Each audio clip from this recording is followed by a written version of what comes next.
Alors moi, j'ai toujours baigné un peu dans le milieu artistique parce qu'à la base, je suis danseur de formation Oui. et j'ai toujours été en lien avec le maquillage, enfin voilà, pas les se maquiller pour les spectacles, etc. Et c'était toujours là dans un coin de ma tête.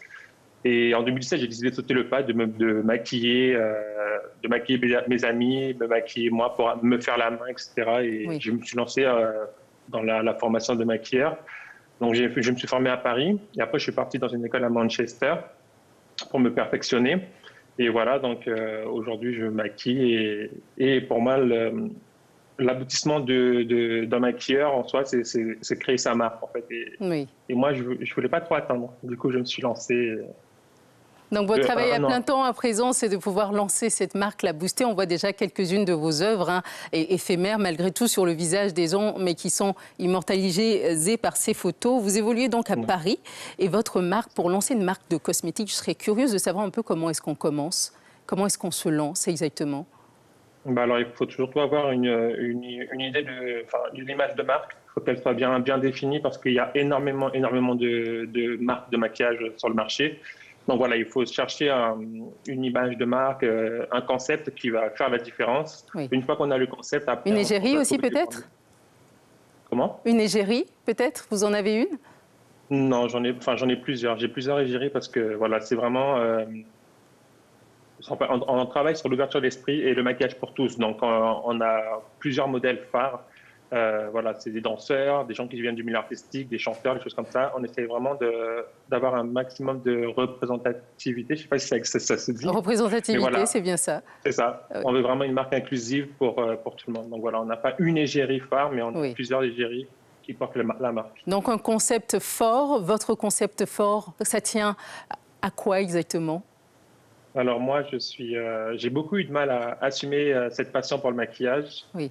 Étant un homme? Aujourd'hui, pour un homme. Voilà, c'est exactement ça, c'est pour un homme. Même aujourd'hui, j'ai un peu du mal à en parler, mais voilà, aujourd'hui, j'assume ma passion pour le maquillage et le leitmotiv de la marque, c'est vraiment une marque destinée aux artistes libres, donc vraiment libre de toute case, de tout jugement et vraiment faire ce qu'on a envie de faire par passion. Mais justement, comment c'était perçu par votre entourage? Est-ce que vos proches ont accepté ce hobby, cette passion pour le maquillage en tant qu'homme, justement?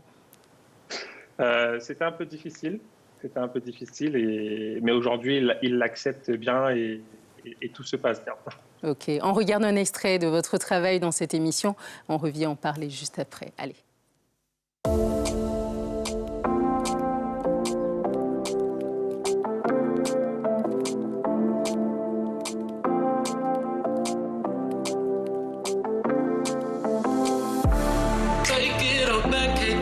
That you said, 'cause I wish you didn't mean it. I'm under attack, running far, far away, and I'd rather keep my distance from you. You don't gotta lie to me to get through. Push and pull me off into the deep, and let's pretend that nothing ever happened on that night.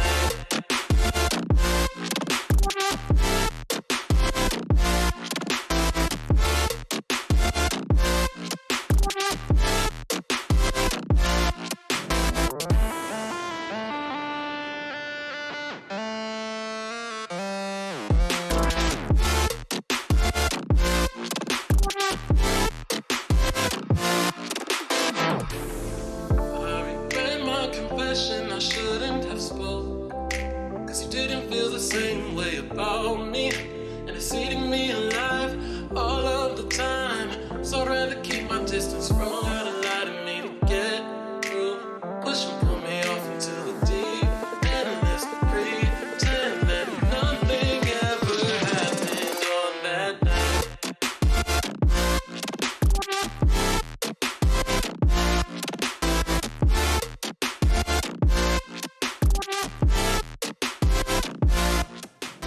L'idée des make-up, quand même, c'est de relever un peu la beauté de la femme, de l'homme, finalement. Est-ce que c'est vos faux cils véganes qu'elle porte, là, ceux que vous avez déjà lancés? Est-ce que c'est bien ça? C'est ça. C'est quoi les faux cils véganes? Alors, en fait, c'est des faux cils en poils synthétiques. Donc, c'est de la fibre de soie qui est utilisée pour vraiment avoir un effet vraiment naturel et vaporeux des faux cils qui sont tissés à la main. D'accord, parce qu'habituellement, les faux cils sont faits à partir de quoi?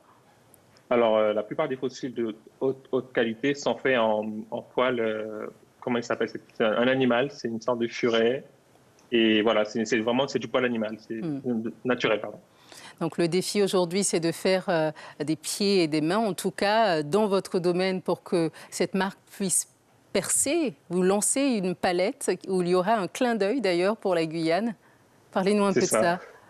C'est ça, donc la première palette qui doit sortir prochainement, j'ai une teinte dorée, un beau gold vraiment avec des reflets un peu verts, qui me fait penser à la Guyane, donc du coup je vais tout simplement appeler Guyane. Et tous les noms en fait des fossiles, il y a des petits clins d'œil. Alors c'est des clins d'œil humoristiques, on va dire, parce que j'ai une paire qui s'appelle, enfin voilà, j'ai des paires qui ont des noms assez cocasses, on va dire, voilà, inspirés, qui sont un petit hommage à la Guyane.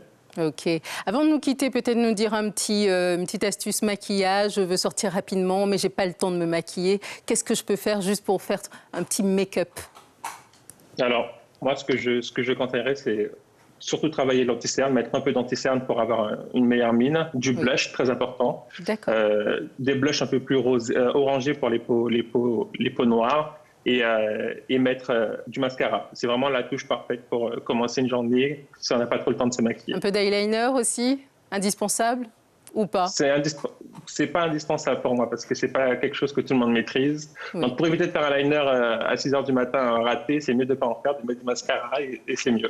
D'accord, très bien. Je remercie Jérémy Joannès. Merci à vous d'être avec nous, d'avoir été avec nous dans cette émission. On vous suivra forcément sur vos réseaux sociaux, sur Instagram, Joannès Beauty. Ça s'inscrit en bas de l'écran également, votre site internet qui s'appelle pareil, joannèsbeauty.com. Merci à vous tous d'avoir été avec nous dans cette première partie d'émission. Restez avec nous pour la deuxième partie où nous allons parler de quelques astuces pour éviter de se voir récupérer nos données personnelles sur les réseaux sociaux et sur la toile en règle générale. Ne bougez pas, c'est tout de suite.